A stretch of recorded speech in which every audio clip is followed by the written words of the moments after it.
اعوذ باللہ من الشیطان اللعین الرجیم بسم اللہ الرحمن الرحیم۔ بزم ولایت کے ایک اور خصوصی پروگرام جشن ولادت باسعادت بی بی معصومہ قم، اور آج ہمارے بڑی خوش نصیبی ہے کہ ہمارے ساتھ قبلہ مولانا ارتضیٰ نقوی صاحب ڈیلس سے موجود رہیں گے پروگرام میں۔ آپ ایقا کے ریزیڈنٹ عالم ہیں۔ سب سے پہلے ہم ویلکم کرتے ہیں مولانا ارتضیٰ نقوی صاحب کو۔ السلام علیکم۔ علیکم السلام ورحمۃ اللہ، شکریہ۔ پہلے تو میں بہت تہہ دل سے آپ کا مشکور ہوں کہ آپ نے اپنے قیمتی وقت میں سے وقت نکالا اور بزم ولایت کے اس پروگرام کو رونق بخشی۔ اور میں اپنے معزز ناظرین کو آج بتاؤں کہ جو میں نے پہلا پروگرام بزم ولایت کے عنوان سے شروع کیا تھا 2 سال پہلے، تو اس پروگرام میں بھی قبلہ مولانا ارتضیٰ نقوی صاحب جو تھے ہمارے پروگرام میں تشریف لائے تھے۔ ہم تہہ دل سے ان کے مشکور و ممنون ہیں۔ سب سے پہلے قبلہ میں تھوڑا سا چاہ رہا ہوں کہ آج کا جو ایپیڈیمک ہے اس کے حوالے سے تھوڑی سی گفتگو کریں گے انشاءاللہ، پھر ہم تھوڑی سی جو فضائل اور مناقب ہیں بی بی معصومہ قم کے وہ بیان فرمائیے۔ جی قبلہ۔ السلام علیکم ورحمۃ اللہ، محترم ناظرین اور آپ کی خدمت میں بھی۔ اور سب سے پہلے میں شکر گزار ہوں آپ کا کہ آپ نے موقع عنایت فرمایا کہ میں مومنین تک پہنچ سکوں اور ان سے گفتگو کر سکوں۔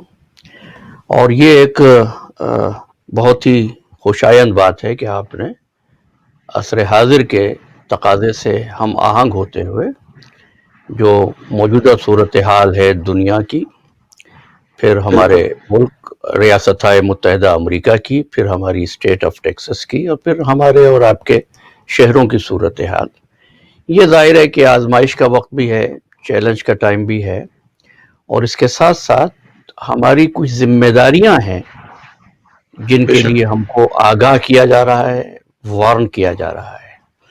اور میں اس ضمن میں بس 2 اہم گزارشات کرنا چاہوں گا، اور یہ تمام حضرات کو ذہن میں رکھنا چاہیے کہ کووڈ-19 ایک مرض ہے، یہ عیب نہیں ہے کہ کسی کو ہو جائے تو وہ اس کو چھپائے، کیونکہ یہ مشاہدہ ہے کہ لوگ ایسی صورتحال کو چھپاتے ہیں، اور چھپانے کے نتیجے میں 2 امر واقع ہو جاتے ہیں کہ وہ دعاؤں سے بھی محروم ہو جاتے ہیں کیونکہ علم نہیں ہوتا کہ وہ بیمار ہیں، اور دوسری بات یہ ہوتی ہے کہ جب وہ چھپاتے ہیں تو وہ اس مرض کو دوسروں تک پہنچانے کا ذریعہ بھی بن جاتے ہیں۔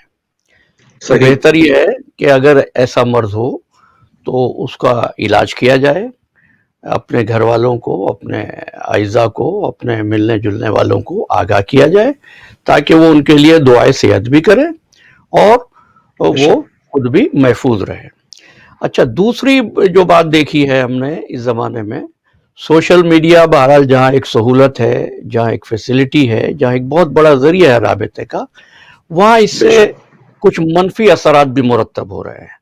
ہم دیکھتے ہیں کہ سوشل میڈیا پر وہ حضرات جن کی معلومات مستند نہیں ہوتی، وہ اپنے طور پر کچھ ہوم ریمیڈیز، کچھ ٹوٹکے، کچھ خبریں، حتیٰ کہ میں نے یہ بھی دیکھا کہ بعض اوقات معصومین علیہم السلام سے موسوم و منسوب کر کے کوئی خبر بغیر تحقیق اور تصدیق کے عام کر دی جاتی ہے۔ اس کے جو نتائج ہوتے ہیں وہ بہتر نہیں ہوتے، لہٰذا میں یہ بھی گزارش کروں گا احباب سے، جہاں تک ہماری آواز جا رہی ہے، کہ اس سلسلے میں صرف مستند اور قابل وثوق ذرائع پر اعتبار کیا جائے۔ جو اس کے ماہرین نہیں ہیں اور شوقیہ طور پر، ظاہر ہے ان کی نیت تو یہی ہوتی ہے کہ فائدہ پہنچائیں، لیکن چونکہ شے کا مکمل علم نہیں ہوتا تو بعض اوقات بجائے فائدے کے وہ نقصان کا ذریعہ بن جاتے ہیں۔ تو رب العزت بحق محمد و آل محمد بنی نوع انسان کو، اللہم صلی علی محمد و آل محمد، بنی نوع انسان کو عموماً اور تمام ملت اسلامیہ کو، مومنین و مومنات کو محفوظ و معمون رکھے۔ یہ 2 اہم گزارشات مجھے اس حوالے سے کرنا تھی۔ اب دوسری جو آپ نے ارشاد فرمایا وہ ہے بی بی معصومہ قم علیہ الصلاۃ والسلام کے بارے میں. دیکھیں یہ ایک اہم بات ہے اور ہمیں اس نقطے کو سمجھنا ہے کہ خانوادہ عصمت، خانوادہ محمد و آل محمد اصل میں نظر نہ آنے والے خالق اور نظر آنے والی مخلوق کے درمیان میں رابطے کا کام کرتے ہیں. چونکہ رابطے کا کام کرتے ہیں لہذا ان کی شخصیات، ان کی حیاتائے طیبہ وہ ہمارے سامنے نفس الہی کی صورت میں ہوتی ہیں. اور یہ تو آپ جانتے ہی ہیں کہ جو نفس ہوتا ہے وہ کسی وجود کی تمام تر ملکات و قوتوں کا مظہر ہوتا ہے. ان میں ایک اہم ترین ملکہ یا اہم ترین قوت جو ہے اس کو ہم ولایت کہتے ہیں. اچھا، آپ کے حوالے سے یہ بات اور زیادہ اہم ہو جاتی ہے اور مربوط ہو جاتی ہے کہ آپ کا جو نشریاتی سلسلہ ہے یہ بھی بزم ولایت کے نام سے ہے، ولایت ٹی وی کے نام سے ہے. تو اس میں یہ تین چیزیں شامل ہوتی ہیں ولایت میں، جن میں سے پہلی چیز علم ہے اور دوسری چیز اختیار ہے اور تیسری چیز تصرف ہے. تو اب یہ جو معصومین، ظاہر ہے کہ معصوم علیہ السلام کی ذات جو ہوتی ہے وہ تو براہ راست ولایت عظمیٰ اور ولایت اعلیٰ کی منزل پر ہے، اور جو ان سے منسوب و مخصوص ہوتے ہیں، جو ان سے وابستہ ہوتے ہیں، ان کو یہ ولایت توسل کے طور پر مل جاتی ہے. اور وہ ولایت توسل اور جب حسب و نسب ملتا ہے تو ان میں جو حضرات پیدا ہوتے ہیں، جو حضرات ہمارے سامنے آتے ہیں، منصہ شہود پر آتے ہیں، ان میں قمر بنو ہاشم حضرت ابو الفضل العباس علیہ الصلاۃ والسلام، اور ثانیہ زہرا زینب کبریٰ سلام اللہ علیہا، بی بی سکینہ بنت الحسین سلام اللہ علیہا، اور معصومہ قم فاطمہ خواہر امام علی رضا علیہ السلام علیہ الصلاۃ والسلام. یہ وہ ہستیاں ہیں جو ولایت سے اس طرح وابستہ ہوئیں کہ اگر ہم ولایت کو پہچاننا چاہیں، ان کی معرفت حاصل کرنا چاہیں، یہ ہستیاں اپنی حیات میں، اپنے عمل میں، اپنے کردار میں اور اپنی سیرت میں ہمارے لیے منارہ ہدایت ہے، منارہ رشد و معرفت ہے. یہ اہم بات ہے. آپ نے میرے ذہن میں ایک سوال آیا، آپ نے اس ولایت کے سلسلے میں آپ نے تین چیزوں کا ذکر کیا. اگر میں غلط ہوں تو آپ مجھے تصحیح فرمائیے گا. اس میں علم ہے ایک چیز کہ آپ کو ولایت کا علم ہونا چاہیے، اور دوسرا وابستگی یعنی ولایت سے وابستگی، اور تیسرا جو آپ نے فرمایا میرے ذہن سے تیسری چیز کیا فرمائی تھی قبل؟ تصرف. تین چیزیں بتائی تھی. تصرف. تو کیا تصرف یعنی ہم جس کی ولایت کو دل سے تسلیم کر رہے ہیں تو اس کا ہماری زندگی پہ تصرف ہوگا 100%؟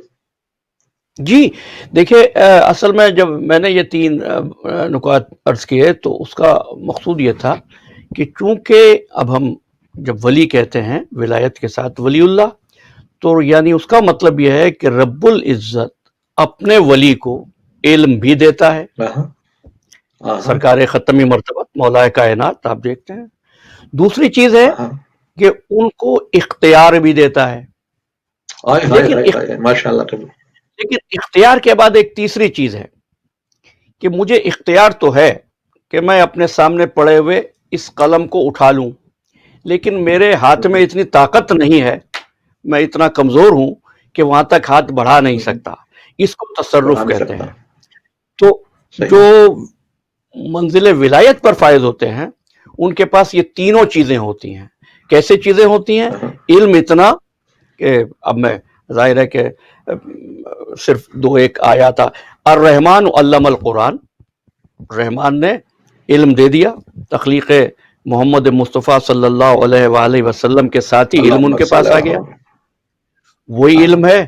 پھر آپ دیکھتے ہیں اس علم کا نتیجہ یہ ہے کہ مولا کائنات منبر کوفہ سے فرماتے ہیں سلونی سلونی قبل ان تفقدونی. اور ایک اور جملہ جو میرے مولا فرمایا کرتے تھے سینے پر ہاتھ مار کر کہ یہ لعاب دہن سرکار ختمی مرتبت کا اثر ہے. اچھا، یہ تو مولا کائنات کی شخص ہستی ہے کہ آپ فرماتے ہیں کہ جو علم ہے یہ لعاب دہن رسالت کا اثر ہے جو آپ نے ولادت کے وقت زبان سرکار ختم ماشاء اللہ مرتبت کو منہ میں رکھا. ایک بار رکھا تو سلونی کا دعویٰ کر دیا اور امام حسین علیہ السلام کو 2 سال تک اللہ اکبر سرکار ختم اللہ مرتبت نے اکبر زبان مبارک چلائی. اور پھر علم ایسا ہو گیا کہ اور اختیار ایسا ہو گیا کہ ایک مرتبہ خلیفہ دویم نے حضرت عمر بن خطاب نے پوچھا کہ یا علی آپ سے ایک سوال کیا جاتا ہے اور آپ سوچتے ہی نہیں فوراً جواب دے دیتے ہیں. تو آپ نے فرمایا کہ ابن خطاب یہ بتاؤ کہ تمہارے ہاتھ میں انگلیاں کتنی ہیں؟ تو انہوں نے کہا 5. آپ نے پوچھا تم نے سوچا نہیں؟ کہنے لگے کہ یہ تو میرے سامنے کی بات ہے. کہ جس طرح تیرا ہاتھ تیرے سامنے کی بات ہے علی کے لیے یہ پوری کائنات سامنے کی بات ہے. تو یہ ہو گیا ولی اور ان کا اختیار. تصرف یہ ہے کہ اختیار تو ہے لیکن اختیار کو ایگزیکیوٹ کرنے کی صلاحیت نہ ہو. دیکھیں نا ایک بوڑھے کے پاس بزرگ کے پاس چلنے کا اختیار تو ہے لیکن چل نہیں پاتا. کیا مطلب ہے؟ وہ قوت تصرف نہیں رہی ہے. لیکن یہاں علم و اختیار کے ساتھ تصرف اتنا ہے کہ جو مایوس ہو چکا تھا اولاد سے جس کو بتا دیا گیا تھا کہ تیری تقدیر میں نہیں ہے ایک ولی نے طے کر لیا کہ میں بیٹا دوں گا اور پھر ایک نہیں 7 بیٹے عطا کر دیے. ایسی بہت سی مثالیں. اچھا اب رہ گیا جو ولایت سے وابستہ ہوتے ہیں ان کا فریضہ کیا ہے؟ ان کا فریضہ یہ ہے کہ وہ صاحبان ولایت کے اس اختیار علم و اختیار و تصرف کے مظہر بن جائیں. یعنی جب آپ وابستہ ہو گئے مولا کائنات سے تو آپ علم کی دنیا میں ایک مقام پیدا کریں. پھر آپ کے پاس اختیار اتنا ہو اور تصرف آپ کا اتنا ہو کہ آپ کے لیے کوئی امر مشکل معلوم نہ ہو. ایسا امر کٹھن معلوم نہ ہو کیونکہ وہ جو توسل ہے آپ کے طبیعت سے ایک پریشانی کو ایک اضطراب کو زائل کر دے.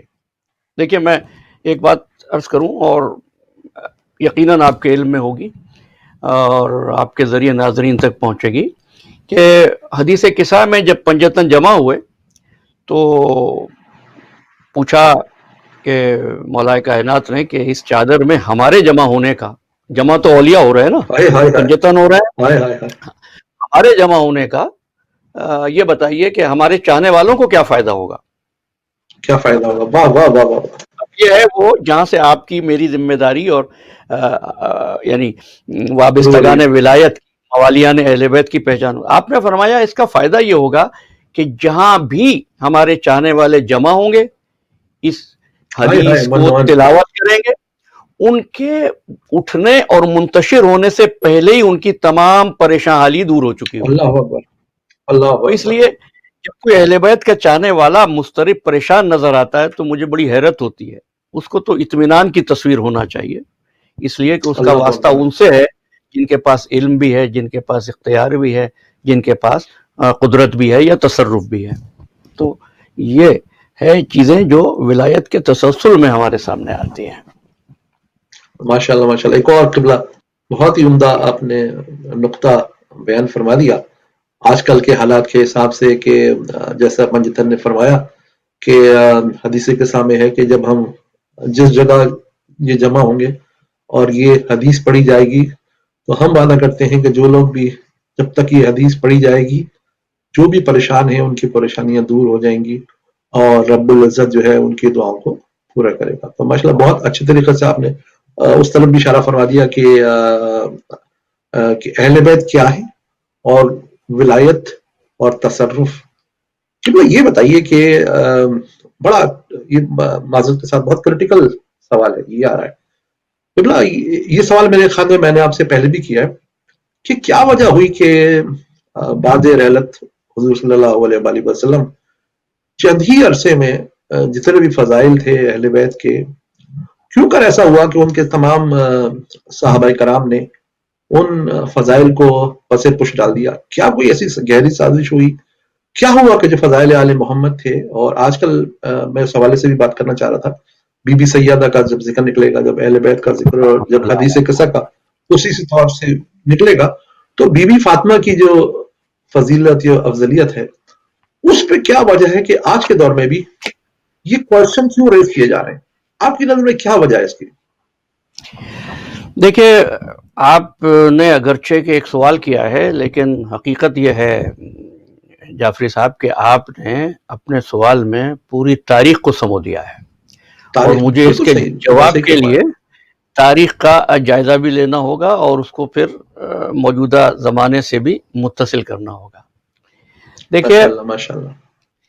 جب کہیں سے زمین کے حصے سے پانی کا چشمہ نکلتا ہے تو ماشاء نکلنے اللہ، والا پانی بہت خالص اور پیور ہوتا ہے، بے شک۔ لیکن جب وہاں سے پانی کسی اسٹریم کی شکل میں، نالے کی شکل میں یا پائپ کی شکل میں، پائپ کے ذریعے آپ کے گھر تک پہنچتا ہے تو اس خالص پانی کے آپ کے گھر تک پہنچتے ہوئے راستے میں بہت سی کثافتیں اور آلائشیں کثافت ہے، شامل ہو جاتی ہیں، تو وہ پانی امپیورٹیز آ جاتی ہیں اس میں، امپیورٹیز آ جاتی ہیں۔ خالص پھر جب ہم اس خالص پانی نہیں کو رہتا۔ خالص نہیں رہتا، اچھا، پھر اس کے بعد جو اس کی علائشیں ہوتی ہیں اس کے لیے ماہرین ہم کو بتاتے ہیں کہ پانی کو پینے سے پہلے کلورینیٹ کر لیجئے، فلٹر کر لیجئے یا ابال لیجئے وغیرہ وغیرہ۔ ہم چونکہ ظاہر ہے کہ پروفیشنل ایکسپرٹ نہیں ہوتے، لہٰذا ہم ان ہدایات پر پورے طور پر عمل نہیں کر پاتے، اور عمل نہ کرنے کا نتیجہ یہ ہوتا ہے کہ مطلوبہ فوائد اور نتائج جو اس پانی سے ملنے چاہیے وہ ہم تک نہیں پہنچتے۔ وہ نہیں ملے۔ اچھا، اب اگر اس امید آپ کے ذہن میں محفوظ ہو تو میں آپ سے یہ عرض کروں کہ وہ 23 برس کا جو عرصہ ہے سرکار ختمی مرتبت کی تبلیغ کا، اللہم صلی اور اللہم صلی علی محمد وآل محمد، 23 برس کے عرصے میں، اور ظاہر ہے آج تو موقع نہیں ہے، لیکن آپ یہ دیکھیے گا کہ حضور اور گزشتہ انبیاء کرام، ایک مثال اٹھاتے ہیں حضرت نوح علیہ السلام کی، ان کی تبلیغی زندگی 950 برس کی ہے، اور 950 برس کے بعد جب حضرت نوح علیہ السلام نے کشتی بنائی تو اس کشتی میں بیٹھنے والے 28 سے لے کر 80 تک ہیں، یعنی تعداد ان لوگوں کی۔ سرکار دو عالم 23 برس کی تبلیغ کے بعد جب آخری خطبہ ارشاد فرماتے ہیں تو 1,24,000 حضرات ہیں، یعنی یہ آپ دیکھیں اس پیریڈ میں۔ تو اب ہوا کیا، علامہ عنایت اللہ مشرقی ہیں جن کی تحریک خاکسار تھی، تو انہوں نے لکھا ہے کہ عربوں کے مزاج کی جو سرشت تھی، اس سرشت میں ایک بات تھی جو اس وقت تک ان کے وجود میں راسخ نہیں ہو سکی تھی۔ وہ کیا تھی؟ وہ یہ تھی کہ وہ یہ سمجھتے تھے کہ ہم اللہ کو اگر مان لیں تو ہم نے اسلام قبول کر لیا، لیکن اسلام کا طریقہ یہ تھا کہ سرکار دو عالم نے مکی زندگی میں جو تبلیغ کی ہے اس کی بنیاد لا الہ الا اللہ پر تھی، یعنی انکار پر تھی۔ لا الہ الا اللہ، پہلے جھوٹے خدا کا انکار، اور پھر حقیقی خدا سے کا اقرار۔ یہ مدینے میں آ کر ہوا محمد الرسول اللہ، یعنی دوسرے معنوں میں اگر آسان کروں ناظرین کے لیے، بنیاد بنائی تبرہ اور تولا۔ اب حق اور باطل کی جنگ میں جو حق کے مقابلے پر قوت ہے وہ ہے شیطان۔ شیطان وہاں موجود ہے، اور شیطان سے دور رہنا جب تک نہیں ہوگا ہم ہدایت نہیں مل سکتی۔ یہی وجہ ہے کہ قرآن مجید کے مطالعے کے وقت قرآن نے حکم دیا وَإِذَا قَرَأْتَ الْقُرْآنَ فَاسْتَعِذْ بِاللَّهِ مِنَ الشَّيْطَانِ الرَّجِيمِ، جب قرآن پڑھا کرو تو پہلے اعوذ باللہ من الشیطان الرجیم کہہ دیا کرو۔ کیوں؟ جب تک یہ تبرہ کا عمل نہیں ہوگا ہدایت نہیں آئے گی۔ وہ جو ایک گروہ تھا، اور یہ کوئی تاریخی بات نہیں ہے، فرقے وارانہ بات نہیں ہے، متنازع بات نہیں ہے، قرآن مجید میں خود سورہ منافقون موجود ہے۔ اور میں یہاں پر ایک بات اور عرض کرتا ہوں، آپ اس میں آپ کو جواب ملے گا اس بات کا، اور یہ میں عرض کروں کہ حضرت حذیفہ یمانی تو خلیفہ دویم یہ کہا کرتے تھے کہ میں صرف اس کی نماز جنازہ میں شامل ہوتا ہوں جس نماز جنازہ میں حذیفہ کو دیکھتا ہوں، ورنہ میں شامل صحیح نہیں ہوتا۔ تو لوگوں نے پوچھا اصحاب نے کہ آپ اس نماز میں شریک ہوتے ہیں جس میں حذیفہ ہوں، کیوں؟ جس میں حذیفہ کہنے لگے اس لیے کہ حذیفہ جانتے ہیں کون کون منافق ہے۔ منافق۔ اچھا، کسی بھی تحریک میں حمایت اور مخالفت اچھی چیزیں ہیں، منافقت بہت خطرناک چیز ہے۔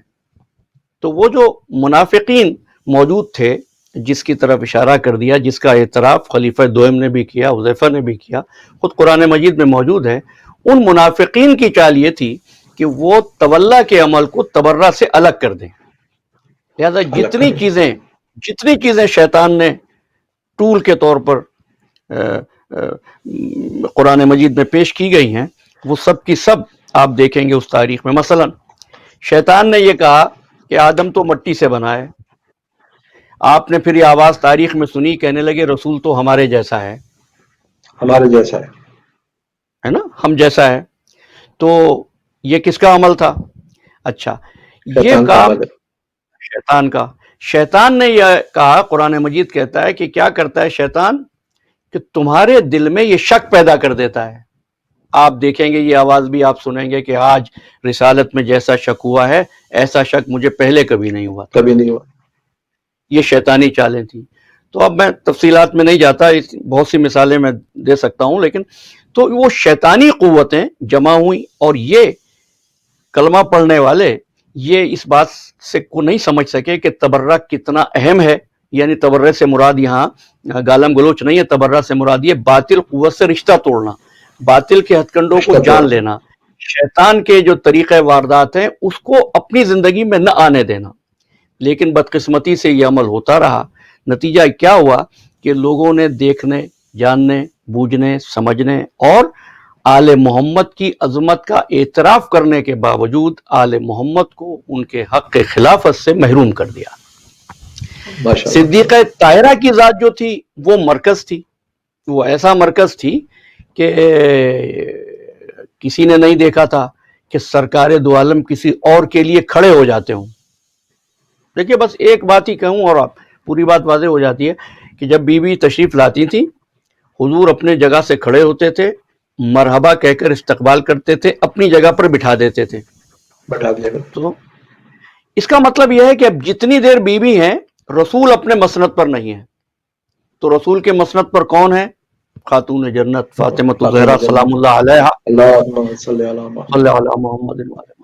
تو اب شیطان کے جو ہتھ کنڈے چلیں گے سب سے زیادہ کس پر چلیں گے؟ جو خاتم النبیین کی جیتی جاگتی چلتی پھرتی تصویر ہو، اور ایسا ہی ہوا۔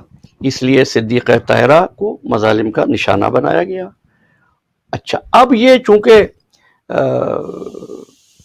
قرآن نے بھی کہا اور شعراء نے بھی کہا، موسیٰ و فرعون شبیر و یزید این دو قوت از حیات آیت پدید۔ تو ایک طرف اگر حق کا کارواں ہے تو دوسری طرف باطل کا کارواں ہے، ان کے نمائندے بھی ہیں، اور ایسے لوگ جو ہیں وہ ان مسلمات کو متنازعہ بنا کر پیش کر دیتے ہیں۔ اور آج عصر حاضر میں جس طرف آپ نے اشارہ کیا، یہ اسی کی نمائندگی ہے۔ شیطان نے آج تک ہتھیار تو نہیں ڈالے ہیں، طریقہ واردات بدل لیا ہے۔ تو وہ جناب جعفری صاحب ایک بات میں بس ایک جملہ آپ سے کہوں گا، شیطان کا طریقہ واردات جو ہے نا وہ بڑا مختلف ہو گیا حق اور باطل کی اس پیکار میں۔ اور کبھی استاد نے یہ بات کہی تھی کہ چمن کو، باغ کو کوئی پرندہ اتنا زیادہ نقصان نہیں پہنچاتا جتنا زیادہ طوطا پہنچاتا ہے۔ تو ہم نے پوچھا وہ کیوں؟ کہنے لگے طوطے کا رنگ اور پتوں کا رنگ ایک ہوتا ہے، ایک جیسا۔ تو شیطان صراط مستقیم پر بیٹھتا ہے دھوکا، اب وہ یہ کام جو ہے ان لوگوں سے کراتا ہے جنہوں نے مذہبی لبادہ پہنا ہوا ہے، کیونکہ اس سے لوگوں کو دھوکا دینے میں بہت آسانی ہوتی ہے۔ اور یہ بدقسمتی ہے، بہرحال رب العزت ہدایت فرمائے گا انشاءاللہ۔ جی تو ماشاءاللہ بہت اچھے طریقے سے آپ نے میرے سوالات کا جواب عنایت فرمایا۔ اور قبلہ جیسے آپ کے علم میں ہے کہ پہلے تو میں ناظرین کو یہ بتاؤں کہ قبلہ مولانا احسان نقوی صاحب ڈیلس میں ایک امام بارگاہ ہے جس کا نام ایقا ہے، انسٹیٹیوٹ آف قرآن اینڈ اہل بیت. میں خیال آرلنگٹن میں ہے، کیرلٹن میں، یہ کیرلٹن میں کیرلٹن ہے میں ہے. یہ امام بارگاہ. کیرلٹن میں یہ امام بارگاہ، یہ وہاں سے یہ وابستہ ہے، ریزیڈنٹ عالم ہے. قبلہ میں یہ جاننا چاہ رہا تھا کہ آپ آج کل کے حالات میں، جیسا آج کل کے حالات ہیں جس میں ہر طریقے سے ہماری نوجوان نسل کو بگاڑنے کی کوشش کی جا رہی ہے، ہمارے عقائد کو بگاڑنے کی کوشش کی جا رہی ہے، تو آپ کا ادارہ اور آپ، مجھے معلوم ہے آپ بہت عرصے سے مجالس سے خطاب فرما رہے ہیں، اور آپ کا بیک گراؤنڈ جو ہے وہ ایز اے ٹیچر، آپ بائی پروفیشن آپ ٹیچر ہیں، اور ایک بہت ہی علمی اور یہ سمجھ لیں کہ بہت ہی پروفیشنل خاندان سے تعلق ہے آپ کا. تو آپ نے اپنے ادارے میں جب آپ نے اسٹارٹ کیا تھا تو کیا اسپیشل چیزیں رکھیں کہ بچوں میں علوم محمد والے محمد، یا بچوں کو اس طریقے سے علوم سکھائے جائیں کہ آج کل کی جنریشن اہل بیت سے کوئی روشنی یا ہدایت لے سکے؟ اس سلسلے میں فرمائیے قبلہ. جی جعفری صاحب، اصل میں جب یہ اس ادارے کی تاسیس کا عمل کیا گیا تو 1999 میں، تو ہمارا ارادہ اس کو ریسرچ اور تحقیق کا ادارہ بنانا تھا. اسی حوالے سے ہم نے ماشاء نام بھی اللہ. رکھا تھا انسٹیٹیوٹ آف قرآن اینڈ اہل البیت. ظاہر ہے کہ مجالس اور میلاد تو مومنین جہاں ہوتے ہیں منعقد ہوتے ہی ہیں، لیکن زیادہ جو تعلق تھا وہ یہ تھا کہ تعلیمی سلسلہ ہو. تو ہم نے یہ کیا کہ ایک تو ہمارا باقاعدہ نیوز لیٹر ہے ادارہ قرآن و اہل البیت کا، اخبار المومنین کے نام سے، جو اچھا. ہر مہینے شائع ہوتا ہے. اور بلکہ میں آپ سے گزارش کروں گا اور آپ کے چینل کے توسط سے بھی، مومنین سے بھی، کہ وہ رابطہ کریں. اگر وہ ڈیجیٹل ہے، ای میل پر ملتا ہے. صحیح اس ہے. کے علاوہ ہم نے یہ کیا کہ جو مختلف موضوعات ہیں ان پر کتابوں کا تحریر و تصنیف کا سلسلہ شروع کیا. ایک ماشاء کتاب اس اللہ. سلسلے میں مقالہ جو ہے وہ شائع ہو چکا ہے، اور 2-3 جو ہیں وہ انشاءاللہ بہت جلد منصہ شہود پر آئیں گے. اور ایک اور بڑی اہم بات جو ہم نے کی ہے وہ یہ تھی، جعفری صاحب، ہوتا کیا ہے کہ مجالس میں، محافل میں، ظاہر ہے ان کی اپنی افادیت ہے، ثواب بھی ہے، لیکن وہ مونولوگ سسٹم ہوتا ہے. ہمارے صحیح یہاں ہے. نوجوان مولانا کے ڈائلاگ جانے دیا کے تھا. بعد یہ بات کر رہے ہوتے ہیں کہ صاحب وہ پتہ نہیں یہ کیوں کہہ دیا، یہ کیوں کہہ دیا. تو ہم نے ایک سلسلہ شروع کیا ہر جمعے کو درس قرآن کے عنوان پر. اب ماشاء اس کے اللہ. مختلف نام رہے ماضی میں، کبھی دانش کدہ کہا گیا، کبھی فکر و دانش کہا گیا، لیکن بنیادی طور پر وہ درس قرآن ہے. اور اس درس قرآن میں خصوصیت یہ ہے کہ ایک عنوان ہوتا ہے جو 6 سے 7 ہفتے تک جس پر گفتگو ہوتی ہے. اس میں ہماری تقریر یا گفتگو کم ہوتی ہے، اس میں ہم احباب سے اور حضرات ماشاء سے اللہ. جو وہاں تشریف لاتے ہیں ان سے یہ کہتے ہیں اور وہ سوالات کرتے ہیں. اور بعض اوقات رات کے 12-1 بجے تک، یہ 9 بجے شروع ہوتا ہے تو وہ پروگرام جاری رہتا ہے. اس سے ہم نے محسوس کیا کہ لوگوں میں بہت بڑی فکری تبدیلی آئی ہے، عملی ماشاء تبدیلی اللہ. آئی ہے. پچھلے دنوں یہ جو کووڈ-19 شروع ہوا تو کچھ نوجوانوں نے اور میرے بچے نے بھی یہ کوشش کی، تو اس میں ہم نے ایک یوٹیوب پر بھی چینل بنایا، اور ماشاء اللہ. ٹوٹل ٹروتھ کے عنوان پر. اور ٹوٹل ٹروتھ میں الحمدللہ یہ پچھلے تقریباً 2 مہینے سے 30-35 تقریریں آ چکی ہیں، اور تمام ان ٹاپکس کو ہم نے لیا کہ جن ٹاپکس پر نوجوانوں کے ذہنوں میں اکثر سوالات اور کنفیوژن ہوتے ہیں. آپ نے ایک سوال کیا تھا، بڑا عمدہ سوال تھا وہ، کہ ایک اسپیکٹ تھا اور اتنی بڑی شخصیت، ہماری جانیں اور ہماری روحیں فدا ہوں بی بی معصومہ قم سلام اللہ علیہ پر. ایک اور جو تھا وہ یہ کہ ہمارے ہاں خواتین کے ساتھ جو ہے تھوڑی سی ڈسکریمنیشن ہوتی ہے. ڈسکریمنیشن اس سینس میں کہتا ہوں، اس ملک میں ویسی نہیں، لیکن اس سینس میں کہ ہم ان کو معاشرے کا پیسیو رول بنائے ہوئے ہیں، یعنی وہ ایکٹیولی کچھ انیشیٹ نہیں کر سکتی ہیں. تو میں نے اپنے ان حضرات سے کہا، اور اس چینل پر ہم نے 2 پروگرام جو ہیں صرف اسلام میں عورتوں کے مقام پر کیے. اور یہ جو شخصیت ہے خاتون جنت بی بی فاطمہ زہرا، ثانیہ زہرا، بی بی زینب اور بی بی معصومہ قم علیہم السلام، یہ وہ شخصیتیں ہیں جنہوں نے ہر حال میں ہر وجود کو، حتیٰ کہ معاشرے کے جس کو کمزور وجود کہا جاتا ہے، ان کو بھی پیغام دیا ہے کہ ضروری نہیں ہے کہ آپ جو ہے اپنے صرف صنف کی بنیاد پر کسی فریضے کو انجام نہ دیں. اور وہ جرت مندانہ قدم اٹھایا ہے ان مقدرات عصمت نے کہ ہماری بیٹیوں کے لیے، بہنوں کے لیے یہ بہت بڑا اسوہ حسنہ ہے جو اس میں چھپا ہوا ہے. تو ہم نے یہ بھی اپنے ہاں سے پروگرام کیا. اس میں خواتین اور حضرات دونوں ہوتے ہیں، سوالات کرتے ہیں، اور وہ مونولوگ کے بجائے ملٹی لاگ سسٹم ہے. یہ ادارہ قرآن و اہل البیت کا ایک.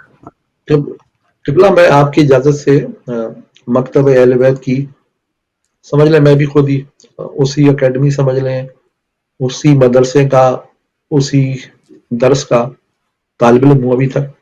لیکن جو میری نظر ہے خواتین کے حوالے سے، ہماری یہ پوری قبلہ عزاداری ہے نا، یہ میں بیان دہل یہ بات کہہ سکتا ہوں کہ ہماری خواتین کے دم سے ہی اس میں یہ سمجھ لیں کہ جان کہہ سکتے ہیں اس بات کو. ہماری اس میں دو رائے نے نہیں. یہ سکھایا. آج بھی ہمارے گھروں میں جتنا فورس کیا جاتا ہے، بعض دفعہ ایسا ہوتا ہے کہ جو والد صاحب ہوتے ہیں اپنی مصروفیات کے باعث یا کسی بھی وجہ سے وہ اتنا خیال نہیں رکھتے، لیکن جو مائیں ہیں آج کے دن میں بھی، یعنی آج میں بات کر رہا ہوں 2020 میں بھی، مائیں اپنے بچوں کو تیار کر کے امام بارگاہ میں لے کے آتی ہیں پوری دنیا میں، اور دو رائے ان نہیں کو ہے. انفورس کرتی ہیں آج بھی کہ بیٹا آج محرم بے ہے. شک یہ مائیں ہوتی ہیں جو بتاتی ہیں بیٹا آج تاریخ کیا ہے، آج کس بے کی شک ولادت ہے، یہ کس کی شہادت ہے. ہمیں کیسے معلوم ہوا یہ بات کہ امام بے حسین شک. کی ولادت کس دن ہے؟ ہماری والدہ نے اہتمام کیا. بالکل اسی طریقے سے میرے بچوں کو کیسے معلوم ہوا کہ میری وائف نے، جب میرے جو رشتے دار ہیں ان کے گھر میں یہ سب کچھ ہوا ہے. تو یہ ہمارے لیے بڑی خوشائند بات ہے کہ ہماری خواتین جو ہیں، اور ان کو یہ کریڈٹ دینا چاہیے. اور بے جس شک. تعداد میں ہیوسٹن شہر میں رہتا ہوں اور میرا تعلق کراچی سے ہے، آپ اٹھا کے دیکھ لیجئے جس قدر مجالس ہیوسٹن شہر میں یا کراچی میں خواتین کی ہوتی ہیں ان کی کوئی کاؤنٹنگ نہیں ہے. اس وقت ہمارے شہر کا یہ حال ہے کہ اگر میں کاؤنٹنگ کرنا چاہوں کہ خواتین کی عشرے میں، جتنا ہم لوگ کہتے ہیں نا کہ امریکہ میں ہر شخص بزی ہے، پتہ نہیں کتنے عشرے ہوتے ہیں قبلہ، پہلی محرم سے 10 محرم تک، اور وہ اب اس میں کوئی کاؤنٹ نہیں ہے. مطلب یہ ہم یہ کاؤنٹ نہیں کر سکتے آج کتنے عشرے ہو رہے ہیں. ماشاءاللہ ان کی تعداد بڑھ رہی ہے. تو اس کی وجہ یہی ہے جیسے آپ نے بھی فرمایا کہ ہماری جو خواتین ہیں انہوں نے اپنی والدہ سے بے ٹارچ شک. لیا اور آگے بڑھ کے، تو ہمیں یہاں پر ان کو بہت زیادہ خراج عقیدت پیش کرنا چاہیے. بالکل آپ ایک نے بات صحیح میں آپ کہا. کو بتاؤں، بے شک. جی ایک اور بات میں آپ کو بتاتا ہوں، ہر سال 4 سال سے تقریباً، اس سال نہیں ہو سکا پروگرام، ہم بچوں کا انڈر 14 ایک پروگرام کرتے ہیں جس میں بچیاں ہوتی ہیں انڈر 9 اور بچے انڈر 14، جس میں ان کو اجازت ہوتی ہے کہ وہ منقبت پڑھیں، تقاریر کریں، کوئی آیت، قرآنی آیت پڑھیں. ماشاءاللہ قبلہ اس وقت یہ عالم تھا ہمارے پاس کہ ہمارے پاس 70+ بچے آیا کرتے تھے، اور وہ سب ینگ انڈر 14، اور بہت سارے بچے تو اوور ایج بھی ہو گئے. لیکن جس طریقے سے ہماری خواتین، میں ریئلی اپریشیٹ کرتا ہوں کہ جس طریقے سے وہ ان کو سجا کے سنوار کے محنت کر کے سکھا کے وہ بچے اس قدر اچھا پڑھتے ہیں. اور وہی جو ہماری روایت ہے کہ ماؤں نے ہمیں تیار کر کے جو ہے وہ مجلس اعظم میں، تو یہاں پر کریڈٹ گوز ٹو ہماری ماؤں کو جاتا ہے. اور وہی صحیح معنی میں کہتے ہیں نا بانی ازا جو ہے وہ بی بی زینب ہے. تو بی بی زینب کا جو پرچم ہے سبحان اللہ، اس کو لے سبحان کے وہ اللہ، آگے بڑھ رہی ہیں. تو میں سبحان یہاں اللہ. پر بہت بڑا کریڈٹ دیتا ہوں اپنی ماں کو. آج کی ماں بھی بالکل اس میں کوئی شک نہیں ہے، ہماری مائیں، پھر اس کے بعد دوسری جنریشن اور تھرڈ جنریشن، اور ہماری عزاداری اس وقت امریکہ میں 3rd یا 4th جنریشن میں آ چکی ہے قبلہ، لیکن اسی طریقے سے وہ برپا ہو رہی ہے گھروں میں. تو کیسے آج میرے اپنے گھر میں پورا کچھ پڑھا جا رہا ہے، سو سلام مرثیہ نوحہ، جو بچے یہاں پر پلے بڑے ہیں وہ پوری مجلس پڑھ رہے ہیں. تو وہ کس وجہ سے ہو رہا ہے؟ کیونکہ ان خواتین نے اس کو پرائڈ کو لیا جو اور وہ سمجھتے ہیں. بالکل ڈیلس میں بھی بالکل اسی طرح ہوگا. میں ہیوسٹن ڈیلس شہر میں میں، رہتا ہوں تو میں دیکھتا ہوں کہ لوگ، ڈیلس میں بہت عشرے، آپ نے بالکل صحیح فرمایا. عزاداری کی جو روح ہے، عزاداری کا جو فروغ ہے، عزاداری کی جو کاوشیں خواتین کی طرف سے ہر دور میں اور ہر مقام پر ہر دور میں ہوئی ہیں. بے شک بے اس شک میں ہماری خواتین کا، بہنوں کا، بیٹیوں کا اتنا بڑا ہاتھ ہے بہت کہ بڑا ہم اس کو حقیقت یہ ہے کہ الفاظ میں بیان نہیں کر سکتے. جتنا بھی آپ صحیح اس کو اپریشیٹ کریں وہ کم ہوگا. اور آپ نے بالکل صحیح ایک بات کہی کہ مرد تو محض اپنی اولاد کا باپ ہوتا ہے، خاتون جو ہے نا وہ نسل اصل میں دیتی ہوتی ہے قوم، نسل وہ بناتی ہے. نسل بناتی ہے. اور یہ جو ماہرین عمرانیات ہیں اور فلاسفرز ہیں، انہوں نے کہا اگر آپ چاہتے ہیں کہ اچھا معاشرہ اچھی پیدا ہو نسل جائے تو ہمیں اچھی مائیں دے دیجئے اور اچھے معاشرہ خود معنی بخود بن جائے. تو الحمدللہ یہ صدقہ ہے خاتون قیامت کا اور اگر ثانیہ زہرا اگر کا. آپ اجازت دیں، اور یہ جون کا مہینہ بھی ہے، جب آیت اللہ خمینی صاحب فرانس ان کو جلا وطن کر دیا گیا، تو صحافیوں نے ان سے سوال کیا کہ آپ کہہ رہے ہیں کہ ہم اسلامی انقلاب برپا کریں گے، تو آپ کے جو اسلامی جو انقلاب لائیں گے وہ کہاں ہیں؟ تو آپ نے فرمایا تھا کہ ماؤں کی پیٹوں میں ہے. سبحان اللہ. اور ان کی بات 100% ٹرو ہوئی. ایک نسل پروان چڑھی اور بے اس نے شک. اسلامی انقلاب برپا کیا. تو وہی بات ہے کہ میں تمہیں اچھی قوم دوں گا، تم مجھے اچھی مائیں دو. قبلہ بے یہ شک. ہے ہماری ماؤں کا کردار. آج کیونکہ آج ذکر ہم کر رہے ہیں بی بی معصوم اعظم کا، بی بی پاک سلام اللہ علیہ کا، جو مادریں ہم سب کی، اللہ مادر صلی علی حسین، محمد. لاکھوں سلام. اچھا قبلہ اب میں آپ کی طرف تھوڑا سا آ رہا ہوں. آپ یہ بتائیے اچھا مجھے یہ شرف حاصل ہے کہ میں نے آپ کی والدہ کو دیکھا ہے، زیادہ نہیں لیکن آپ کی والد سے ملاقات ہے. تو یہ بتائیے کہ آپ نے جو یہ ذاکری کا آغاز کب اور کہاں سے کیا؟ دیکھیے میرے خاندان میں علم دین ہمیشہ سے رہا، اور گھر کا ماحول، گھر ماشاء کی اللہ. تربیت ہمیشہ سے اس طرح رہی کہ ہمارا جو اوڑھنا بچھونا تھا اور تربیت کا یہ انداز تھا کہ جیسے آپ نے فرمایا کہ مائیں ہوتی ہیں جو بچوں کو آمادہ کرتی ہیں، بالکل لیکن اس میں دائرے کے اس حوالے سے ہم جاتے تھے مجالس میں، لیکن ہمارے والد اور والدہ دونوں کا طریقہ یہ تھا کہ جب ہم مجلس سے واپس آتے تھے تو وہ ہم سے یہ بھی انٹرویو کر لیتے تھے کہ ہم کیا سن کر آئے ہیں اور کیا کیا سن سیکھ کے کر آئے آئے ہیں. اچھا بے شک. والد صاحب کا طرز حیات یہ تھا کہ ہم نے ہمیشہ ان کے ہاتھ میں کوئی نہ کوئی ہمیشہ کتاب دیکھی تھی، تو اس سے جو ہے ماشاء اللہ. مطالعے کا شوق جو تھا ہمارا بیدار ہو گیا تھا. تو میں تقریباً 14-15 برس کی عمر میں تھا جس وقت میں نے مجالس پڑھنا شروع کر دی تھیں، اور میں نے تقریباً 18 سال سے پہلے ہی نہج البلاغہ کو پورے یعنی ترجمے کے ساتھ، مفاہیم کے ساتھ پڑھ لیا تھا. ماشاء میری اللہ. تقاریر ماشاء میں اللہ. جو سب سے زیادہ محنت رہی ہے وہ میرے مرحوم والد کی رہی ہے کہ ماشاء اللہ. شروع میں ظاہر ہے کہ وہ مجالس ہمارے لیے لکھتے بھی تھے، اور ماشاء ایک اللہ. وقت آیا کہ جب انہوں نے، لیکن اس میں شروع میں وہ ہمیں ہنٹس دیتے تھے اس طریقے سے کہ بھائی یہ کریں. اور وہ ہمارے دادا کی یہ خواہش تھی، میرے والد بتایا کرتے تھے کہ میرے بیٹوں میں سے ایک جو ہے وہ اس علم دین کی طرف آئے. ذاکر. تو پھر اس کے بعد یہ ہوا کہ قبلہ مولانا محسن صاحب میرے اساتذہ میں رہے، مولانا موسیٰ صاحب میرے ماشاء اللہ. اساتذہ میں رہے، مدرسہ فیضیہ میں اچھا. مولانا صغیر حسن رضوی صاحب تھے. تو چونکہ جب اسکول میں ہم پڑھتے تھے تو وہاں پر مولانا کے بچے بھی پڑھتے تھے، تو اب یہ شوق تو پہلے تھا، تو علم دین کا شوق ظاہر دیکھ کر، اور مولانا محسن صاحب کے گھر میں ہمارا ایسے تھا کہ ہمیں اچھا. وہاں لوگ اکثر دیکھ کے، یعنی ان کے بچوں کے حوالے سے میرے والد کو اور مجھے دیکھ کر ان کو میرا والد سمجھتے تھے کہ اس طرح ہمارا اچھا آنا اتنے جانا ہی تھا، گہرے ملنا تعلق. جلنا تھا، اتنے گہرے گہرے تعلق. تعلق. تو انہوں نے کہا، تو وہاں سے انہوں نے ہم کو یہ صرف و نحو اور فلسفہ اور علم کلام کی طرف ڈالا، اور ہم نے باقاعدہ پھر ان کے پاس جانا شروع اچھا. کیا. لیکن ظاہر ہے ان کی مصروفیت اتنی تھی، تو پھر فیضیہ سے جو آقا خمینی کا مدرسہ تھا، مولوی صغیر حسن صاحب جامعہ امامیہ میں آ گئے. تو مولانا نے اچھا بتایا جامعہ کہ بھئی امامیہ میں یہ، آ گیا. جی جامعہ میں نازم آباد میں، اب پتہ نہیں مجھے وہ مدرسہ جی ہے یا نہیں. تو پھر ابھی بھی مولانا ہے وہ صغیر حسن جامعہ میں. ابھی بھی ہیں یہاں. تو مولانا صغیر حسن صاحب نے پھر ہمیں باقاعدہ علم دین سے آراستہ کرنا شروع کیا. تو پھر انہوں نے ماشاء بتایا کہ اللہ. بھئی یہ کتابیں جو ہیں صرف و نحو کی، یہ تمام کی تمام چونکہ فارسی میں ہوتی ہیں، لہذا تم کو پہلے فارسی بھی سیکھنا ہوگی. تو جناب صحیح. فارسی بھی سیکھی. تو صبح کے وقت ہمارا یہ تھا کہ ہم اسکول جاتے تھے اور 1 بجے چھٹی ہو جاتی تھی، کھانا کھا کر ہم مولوی صاحب کے پاس چلے جاتے تھے اور وہاں پر ہم سبق لے کے 4-5 بجے واپس آتے تھے.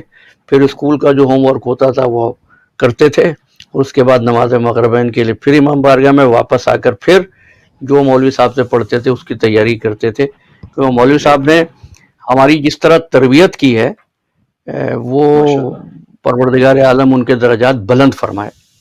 تو اس طریقے سے ہماری جو ہے تربیت ہوئی اور وہ شوق جو رہا مطالعے کا وہ جاری رہا. تو اس میں ہمارے والدین کا بہت بڑا کنٹریبیوشن ہے. ماشاء اللہ. تو قبلہ یہ کیا آپ اس سلسلے کو ڈیلس میں بھی شروع کرنا چاہیں گے؟ کوئی ایسا مدرسہ بنائیں جہاں پہ یہاں پر بچوں کو تدریس کی جائے، ان کو دین کی تعلیم دی جائے؟ ہماری خواہش ہے اور باقاعدہ طور پر تو میں نہیں کہہ سکتا کوئی ایسا مدرسہ ہے یا ہم نے بنایا ہے، نہیں ایسا مدرسہ بدقسمتی سے ابھی تک ہم اپنی خواہش کے باوجود نہیں کر سکے ہیں. البتہ یہ ہے کہ ہم نے فکری حلقہ ضرور پیدا کیا ہے. اس میں کچھ نوجوان ہیں جن سے ہم توقع رکھتے ہیں کہ آنے والے وقت پر انشاءاللہ یہاں جو رہنے والے حضرات ہیں ان کو مقامی حضرات بھی مبلغین ملیں گے لوکل. ماشاءاللہ ماشاءاللہ. اچھا طب اب آپ کی ہلکا سا ٹچ مجھے معلوم ہے کہ آپ ماشاءاللہ ہائیلی ایجوکیٹڈ فیملی سے بھی تعلق ہے اور پروفیشنل آپ کی پوری فیملی ہے. آپ کی ویسے دنیاوی تعلیم قبلہ بتائیے کچھ. میرے خیال ہے آپ نے یونیورسٹی ابھی کراچی سے ماسٹرز وغیرہ کیا؟ میں نے جناب یونیورسٹی آف کراچی سے فارمیسی فیکلٹی سے گریجویٹ کیا تھا. میرا گریجویشن جو ہے بیچلر ڈگری جو ہے وہ فارمیسی کی کراچی یونیورسٹی سے ہے. اس کے بعد چونکہ ہمیں ایک شوق دلا چکے تھے، ایک چنگاری تھی جو اگنائٹ کر چکے تھے مولوی صاحب، تو ہم نے ڈاکٹر منظور احمد صاحب اس زمانے میں ڈین تھے، انہوں نے بھی ہمارے اس شوق کو مہمیز کرنے میں شعبہ فلسفہ کے تو فلسفی ڈپارٹمنٹ سے ہم نے پھر ماسٹر کیا تھا، ماسٹر آف فلسفی کیا تھا. اور اس کے بعد پھر ہم نے اپنے شوق سے یہ ایک ماسٹر کیمسٹری میں بھی کیا. اور جب ہم کیمسٹری اور فلسفی میں ہم نے ماسٹر کیا اور فارمیسی میں گریجویشن کیا. جب ہم یہاں آ گئے، فارمیسی میں بیچلر ڈگری تھی ہماری اور وہ ظاہر بیچلر ہے، اس میں ماسٹر نہیں کیا فارمیسی میں. اچھا، وہ جب ہم یہاں آ گئے اور یہ بھی ایک زندگی کا ایک عجیب مطلب خوشگوار حادثہ کہیے تو ڈاکٹر علی شریعتی کو پڑھنا شروع کیا. اب علمی حلقہ اس بات کو جانتا ہے کہ ڈاکٹر علی شریعتی علماء کے حلقے میں ایک زمانے میں بڑے متنازع رہے ہیں. اچھا، ہم نے یہ سوچا کہ جب ہم علم دین کے لیے مخالف اسلام کتابیں بھی پڑھ لیتے ہیں تو ڈاکٹر علی شریعتی نے کیا جرم کیا ہے. اور ظاہر ہے کہ اگر آپ کی تھیولوجی مضبوط ہے، اور جو آپ نے سوال کیا تھا نا کہ علم سے تعلق ایسا ہونا چاہیے، اگر تھیولوجی مضبوط ہے تو آپ کسی بھی مسلک کی اور مکتب کی جو ہے کتاب پڑھیں، آپ کو کوئی خطرہ نہیں ہوگا، بشرطے کہ آپ کی ویکسینیشن ہو چکی ہو. ویکسینیشن کیا ہوتی ہے کہ آپ پریونٹ ہوں. تو اس کے بعد ان کو پڑھنے کے بعد جو ہے جناب ہمیں اینتھروپولوجی کا شوق ہوا. تو ڈیون شائر یونیورسٹی سے ہم نے جو ہے اس پہ کام شروع کیا اینتھروپولوجی پر. اور الحمدللہ پھر آپ کو پتہ یہ جو عصر حاضر شروع ہوا تو اس میں ٹیکنالوجی کا بھی اپنا ایک کمال ہے. تو مجھے 2001 میں جو ہے وہاں سے انہوں نے کہا کہ بھائی اگر میں اس پہ کام کروں اور مقالہ لکھوں تو مجھے وہاں سے انہوں نے جو ہے وہ ڈاکٹریٹ کی ڈگری بھی دی. تو وہ میرا اینتھروپولوجی سے ہے. تو کبھی کبھی بتاتا ہوں تو لوگ مجھ سے پوچھتے ہیں فارمیسی کا فلسفے سے کیا تعلق ہے یا علم دین کا اینتھروپولوجی سے کیا تعلق ہے. تو جناب یہ صرف مجھے علم کا شوق ہے، سیکھنے کا شوق ہے. اور ظاہر ہے کہ جب یہ ہم نے شروع کیا تدریس پڑھانے کا تو آپ یقین جانیے کہ یہاں پر تو ساری چیزیں ٹیکنالوجی پر ہوتی تھیں. اب یقین کیجئے ہم کو کچھ نہیں آتا تھا، یعنی یہ جو سوائے ای میل چیک کر لیتے تھے جیسا بھتیجوں نے سکھا دیا تھا کہ ای میل سے چیک کرتے ہیں، اس کے آگے اٹیچمنٹ بھی آ جائے تو ہم گھبرا جاتے تھے. لیکن الحمدللہ اس کے بعد جیسا میں نے عرض کیا کہ مجھے یعنی اس عمر میں بھی اگر سیکھنے کی بات ملے تو میں نے سیکھا، اور آج الحمدللہ میں ماشاءاللہ اپنی پلاننگ، لیکچرز، لیبس، یہ تمام چیزیں آن لائن کرتا ہوں. میں نے ایکسل سیکھا، پھر پاور پوائنٹ سیکھا، اور آپ کو پتہ ہی ہے ماشاءاللہ پچھلے 3 مہینے سے تو وہ کلاسز ویسے ختم ہو گئی تھی، سب آن لائن چل رہا تھا، تو آن الحمدللہ لائن وہ کلاسز. سیکھی ہوئی چیزیں تھیں. تو مومنین کو بھی میں یہی کہنا چاہتا ہوں، اور بچوں کو بھی، آنے والی نسلوں کو بھی، کہ سیکھنے کا عمل جو ہے یہ آل محمد کا ورثہ ہے، کہ آپ سیکھیے، اور اس سیکھنے کے نتیجے میں آپ میں تزکیہ نفس پیدا ہوتا ہے. یہ ضروری نہیں ہے کہ تزکیہ نفس جو ہے کسی وظیفے کو پڑھنے سے آئے، نہیں، سیکھنے سے آتا ہے. بے شک. سیکھیے اور سوچیے، قرآن مجید کی تعلیم بھی یہی ہے. تو ماشاءاللہ یہ بہرحال ماشاءاللہ. اچھا قبلہ، اب آ جاتے ہیں ہم. آپ کا تعلق کراچی سے رہا اور آپ مجلس پڑھنا بھی شروع کر دیا. کراچی میں ایک زمانے میں جب ہم بھی بڑے ہو رہے تھے تو علامہ طالب جوہری صاحب کی خطابت اپنے جی. عروج پہ تھی. تو آپ یہ بتائیے، آپ نے کب سے علامہ طالب جوہری کو سننا شروع کیا؟ دیکھیے ایسا ہے جعفری صاحب کہ علامہ طالب جوہری، آپ نے کیا یاد دلا دیا. 2020 بھی ایسا سال گزرا ہے کہ اس میں اللہ صاحب ملت نے جو ہماری تاریخ عزاداری ہے اس کے بڑے بڑے ہاں نایاب گوہر ہیں جو ہم نے کھو دیا ہے. جن میں کھو دیا کشرف بے شک. عباس صاحب ہیں، منتظر عباس صاحب ہیں، اعجاز حسین صاحب ہیں، مظفر نقوی صاحب. علامہ طالب جوہری صاحب، آباد نقوی. جی ہاں. تو یہ تمام حضرات، میں سمجھتا ہوں وہ جو کہا تھا نا، غالباً اقبال نے، آئے اشاق گئے وعدہ فردہ لے کر، ابو نے ڈھونڈ سردار لے چراغ کر. رخ زیبا لے کر. تو رخ زیبا لے کر. واہ واہ. جی ہاں، علامہ صاحب کو سننے کا اتفاق میرا بہت زیادہ نہیں ہوا، اس لیے کہ 1982 میں امریکہ آیا تھا. اچھا، لیکن امیگریشن پہ. علامہ، اچھی امیگریشن پر، تو لیکن علامہ طالب جوہری صاحب سے جو ایک قلبی، روحانی اور علمی تعلق رہا، وہ بہرحال ایک میرے لیے سرمایہ اور سعادت کی بات ہے. اور سچی بات یہ ہے کہ میں سمجھتا ہوں کہ ملت نے علامہ طالب جوہری کو نہیں پہچانا. معاف کیجیے گا، میں یہ کہہ رہا ہوں، وہ جتنی بڑی شخصیت تھے. بہت میرے بڑی ساتھ شخصیت ایک صاحب پڑھا کرتے تھے پرائمری اسکول میں، وہیں کراچی میں مارٹن روڈ کے علاقے میں. تو ظاہر ہے کہ آپ کو پتہ ہے ہم بھی بہت چھوٹے، تو وہ ذکر کیا کرتے تھے کہ ہمارے نانا جو ہیں وہ مجلس پڑھنے آ رہے ہیں امام باڑے میں مارٹن روڈ کے. تو ہم ان کے ساتھ چلے جاتے تھے مجلس میں، اور وہ ظاہر ہے کہ پھر کیونکہ ان سے دوستی تھی اور وہ ان کے نانا تھے تو ان کی شفقت بہت رہی. یہ کون صاحب تھے؟ علامہ شیخ محمد مصطفیٰ جوہر، علامہ طالب جوہری صاحب کے والد. اللہ اکبر. والد گرامی. تو یہ 70s کے قریب کی، 68 69 کی بات بتا رہا ہوں میں آپ کو. اچھا، وہ پھر یہ ہوا کہ وہ تذکرہ کرتے تھے کہ جو ہے ہمارے ماموں جو ہیں وہ نجف میں پڑھنے گئے ہیں اور وہ آنے والے ہیں. تو اچھا، خیر صاحب، اس کے بعد اسکول ختم ہو گیا اور وہ تعلق رہا. پھر محفل ابو الفضل عباس میں ایک مجلس میں ہم گئے تھے، تو وہاں پر ہماری ملاقات ہوئی. اچھا، اب وہ ذہن میں نہیں ہے، وہ جو ایک گیپ ہوا نا، یہ بات 76 یا 75 کی ہوگی، 77 کی ہوگی. میں کالج میں اس وقت ہائی اسکول ختم کیا تھا. تو وہاں ایک صاحب سے شیروانی ٹوپی میں ملاقات ہوئی، بڑی سادگی کے ساتھ. اور چند دن پہلے ہم نے ان کو دیکھا تھا امامے میں. تو جب وہ تعارف ہوا تو بتایا گیا کہ یہ مولانا طالب حسین صاحب ہیں. تو یہ سمجھیے کہ اتنا پرانا تعلق. اس کے بعد پھر 80s میں ہماری ملاقاتیں ہوئیں جب نیو یارک میں علامہ صاحب تشریف لانے والے تھے. تو میں 82 میں یہاں آ گیا، اور غالباً علامہ صاحب نے جو مجلس نشتر پارک میں پڑھی ہے وہ 77 78 میں پڑھی ہے.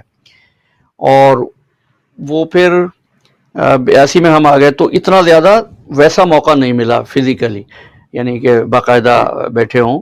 لیکن اس کے بعد جو محمد حسین نقوی صاحب ہمارے کلاس فیلو تھے، ان کی بڑی دوستی تھی. جب ہم واپس گئے ہیں تو پھر ہماری علامہ صاحب سے ملاقاتیں ہوئیں، اور اس وقت ذرا یہ تھا کہ کچھ ان چیزوں پر بھی باتیں ہوئیں جو علمی حلقے میں عام طور پر ہوتی ہیں. اور میں آپ سے عرض کر دوں، علامہ طالب جوہری صاحب علم پر بڑی حریص شخصیت تھے، اور ایسا نہیں تھا کہ ان کا علم صرف فقہ تک ہو، اور ان کا علم جو ہے صرف تاریخ تک ہو نہیں. قرآن مجید کی تفسیر سے لے کر آپ کے کمپیوٹر اسکرین تک علامہ صاحب کے سامنے آپ کوئی بات چھیڑیں، علامہ صاحب اس کی بال سے جو ہے کھال نکالنے والی شخصیت، سیکھنے والے آدمی. تو ظاہر ہے کہ یہ آیت اللہ باقر الصدر کے ذہین ترین شاگردوں میں تھے. شاگردوں میں سے اور جی، اور بلکہ میں آپ سے عرض کروں، جب نجف جانا ہوا دوسری مرتبہ، بلکہ پہلی مرتبہ ہی تو مجھے اتفاق ہوا، علمی حلقے میں جب بیٹھ کے باتیں ہوتی تھیں، اور وہ حضرات بھی جو حوض علمیہ چلاتے تھے، کہ وہاں جب علامہ طالب جوہری صاحب کا نام لیا جائے، ان مسائل پر بھی جب ڈیبیٹ ہوتی تھی تو علامہ طالب جوہری کی رائے حرف آخر کے طور پر تسلیم کر لی جاتی تھی.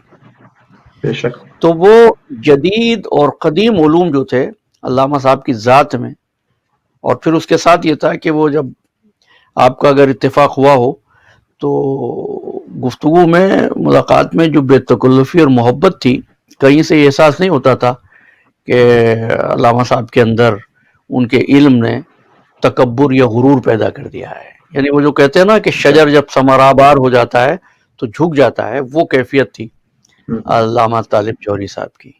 تو نیو یارک جب وہ تشریف لائے ہیں تو میں اس زمانے میں واشنگٹن میں تھا، تو لیکن اس سے پہلے ان کی مجالس کے سلسلے میں میرا رابطہ رہا.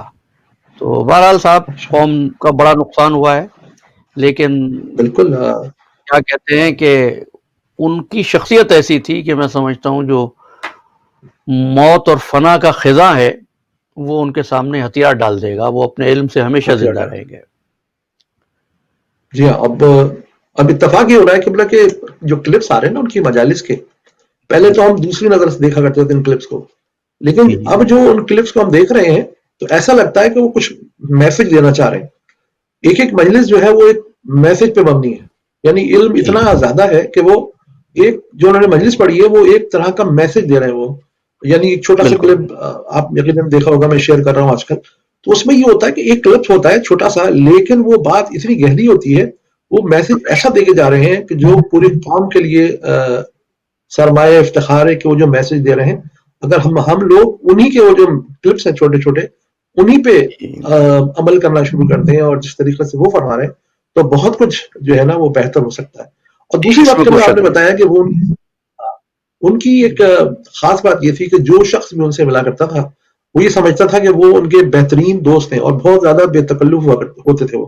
یعنی میرے جاننے والوں میں جن کے گھر آتے تھے تو گھر آنے سے پہلے ہی وہ فرمائش کر دیا کرتے تھے کہ بھائی آج ہمارے لیے ماش کی دال بنا لیجیے گا، ہمارے لیے قہوہ بنا لیجیے گا، ہمارے لیے فیرنی بنا لیجیے گا، ہمارے یہاں کھجوروں کا بہت شوق تھا، قہوے کا بہت شوق تھا ان کو. شدید وہ ڈائبیٹک تھے وہ، اور اس میں مبتلا رہے، اور ان کو اسٹروک بھی ہو گیا تھا پچھلے دنوں.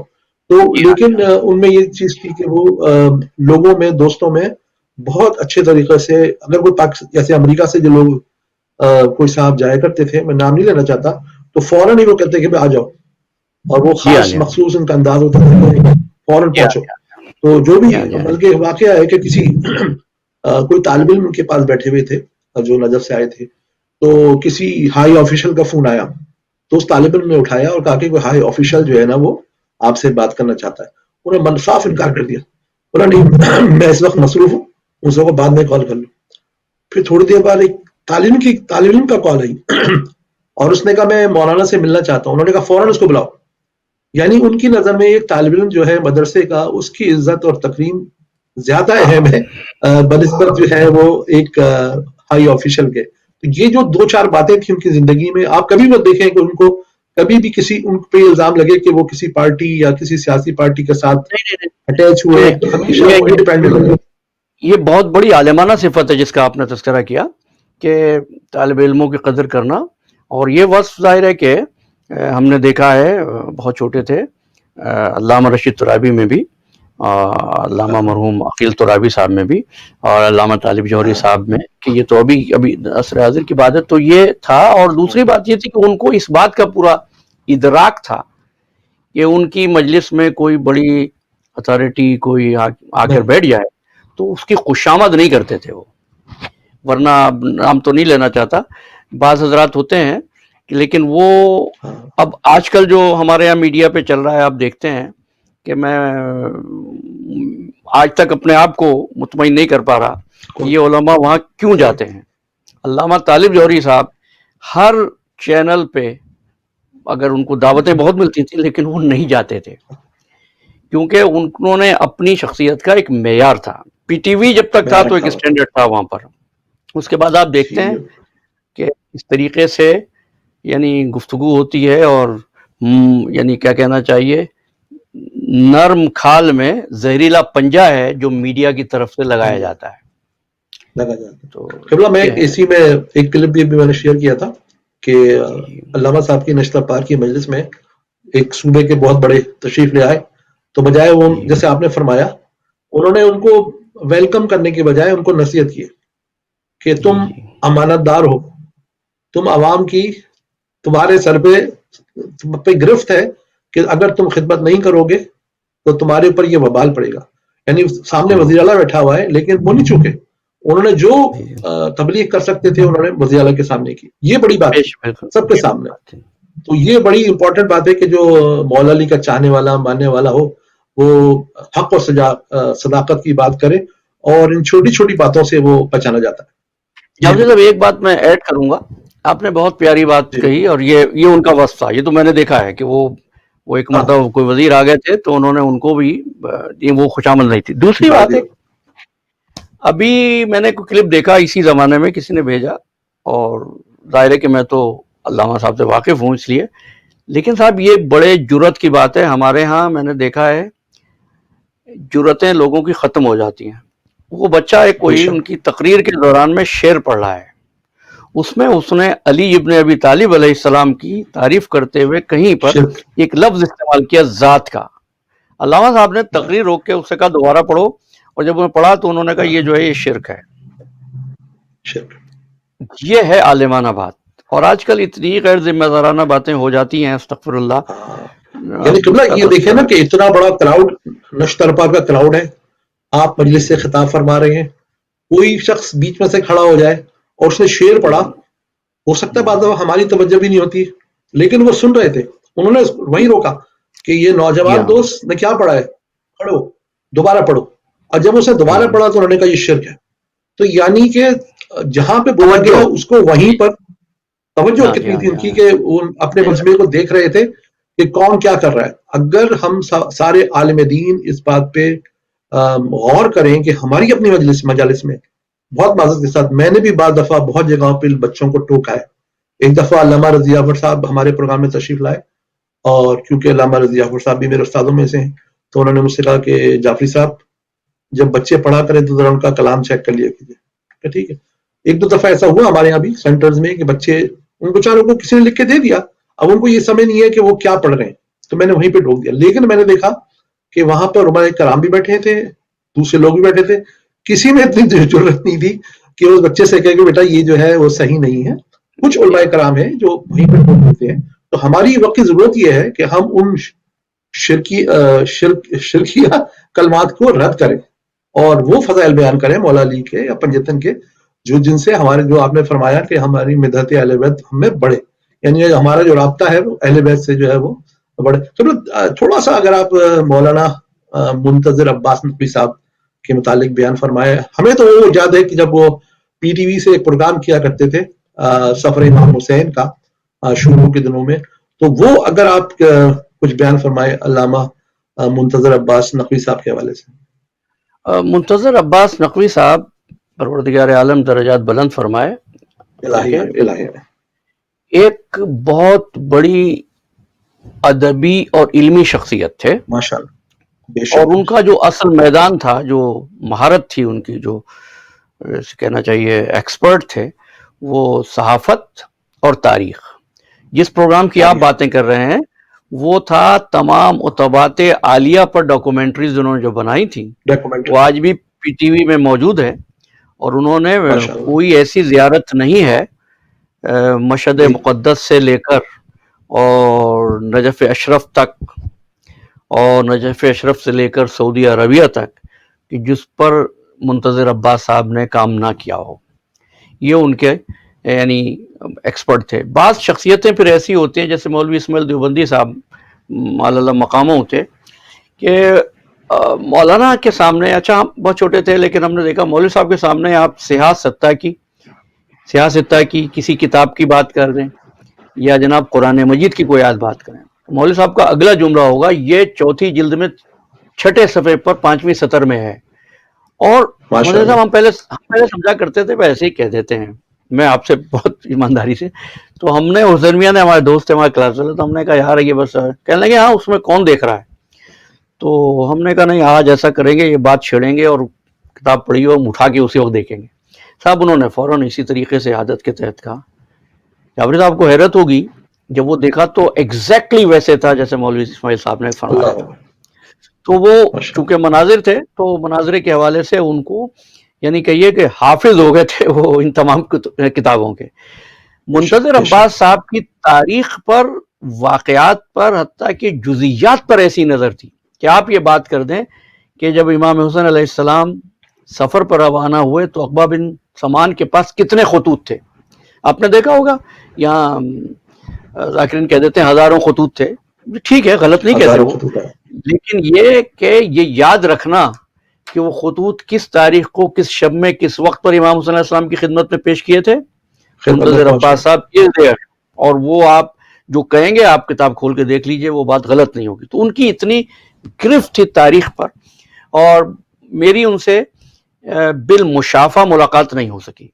یہ بدقسمتی کہیے میری کہ باوجود کہ جب وہ کیلیفورنیا میں تھے اور بات ہوئی ان کو بھی ظاہر اشتیاق تھا، ان کی محبت تھی، مجھے بھی اشتیاق تھا، لیکن جب میں پہنچا ہوں تو کسی مجلس کے سلسلے میں وہ کہیں اور چلے گئے. اچھا ہوتا یہی ہے کہ جو ذاکرین ہوتے ہیں ان کا آنا ایام اعضاء میں ہوتا ہے، وہ بھی مصروف ہوتے ہیں اور ہم آپ لوگ بھی بھی مصروف. مصروف ہوتے ہیں، تو اس وجہ سے بہرحال وہ. لیکن جو بات ہے وہ کہ ان کی اس تقریر میں جو انہوں نے اس عنوان پر کی اور میں نے ان سے بات کی، میں نے کہا قبلہ یہ تو زبردست، وہ کہ کہتے ہیں نا کوفے کے لوگ جو ہیں وفادار نہیں ہوتے، تو انہوں نے کوفے کے شیعوں کی تاریخ جو بیان کی ہے یقین کیجئے اس سے پہلے ہم نے کسی سے نہیں سنا. اور وہ پڑھا لیکن مطلب جسے کہتے ہیں نا پھیلا ہوا منتشر، کوئی یہاں کوئی وہاں. تو ان کا کمال یہ ہے کہ انہوں نے ان تمام واقعات کو ایک موتیوں کی لڑی کی طرح ایسا پرویا کہ اس کنسپٹ کو دماغ سے کھرج دیا. تیسری ان کی خوبی جو تقریروں میں نے لوگوں سے بھی سنی اور میں نے جو ان کی تقریریں دیکھی ہیں آن لائن، دھیما لہجہ، چیختے بالکل نہیں تھے، بہت ہی آسان، بڑے آسان آسانی سے. الفاظ میں شفیق انداز سے، محبت بھرے انداز سے وہ اپنی بات کہہ دیتے تھے. اور یہ اتنا دل نشیں انداز تھا ان کا. یعنی اب ایک جملہ مصائب پہ آپ نے بھی مجلسیں بہت سنی ہیں، ہم خود ذاکر ہیں، لیکن جو ان کا انداز ہے میں اس کو دہرا رہا ہوں. پروردگار عالم ان کے ثواب میں اضافہ کرے، درجات کو بلند فرمائے. اب انہوں نے فرمایا کہ بڑے آرام سے اسی لہجے میں جس لہجے میں تقریر ہے کہ جب خیمے پہ ذوالجناح آیا تو بچی بڑے شوق سے گئی تو بڑے شوق سے تھی. صاحب یہ جو ان کا انداز تھا اور یہ جملہ تھا، اس میں کوئی ایسی چیز نہیں ہے جس کے بارے میں آپ یہ کہہ سکیں کہ انہوں نے کوئی اضافہ کیا یا جناب کوئی ہمارے یہاں ذاکری کا تصرف ہوتا ہے مصائب حال و مصائب قال میں، لیکن یہ ان کی سادگی تھی اور بڑی خالص روایت. اب یہ ایسا جملہ ہے اور جناب وہ دل پہ اثر کرتا ہے. میں آج بھی جب سوچتا ہوں اکیلا بیٹھتا ہوں تو آنکھیں تر ہو جاتی ہیں کہ یہ منتظر عباس صاحب کی خوبی تھی. اور یہ جھلک ہم نے صرف ایک اور صاحب میں دیکھی تھی، نسیم عباس صاحب میں. ہاں نسیم عباس صاحب بھی وہی لڑیاں پرونے والے آدمی. تو یہ بڑے بس جناب زمین کھا گئی آسماں کیسے کیسے، آسماں کیسے کیسے. لیکن یہ امام حسین کا ذکر کا کمال کہہ لیں، اور جتنے بھی ذاکرین ہیں وہ انشاءاللہ تعمر زندہ رہیں گے جب تک یہ ذکر حیات ہے. تو میں قبلہ مولانا ارتضیٰ نقوی صاحب کا تہہ دل سے بہت مشکور و ممنون ہوں کہ آج انہوں نے ہمیں وقت دیا اور اپنی خصوصی علمیت سے بھرپور گفتگو سے نوازا. مجھے محمد علی جعفری کو بزم ولایت کے اس پروگرام سے اجازت دیجیے. والسلام علیکم ورحمۃ اللہ وبرکاتہ. علیکم السلام ورحمۃ اللہ.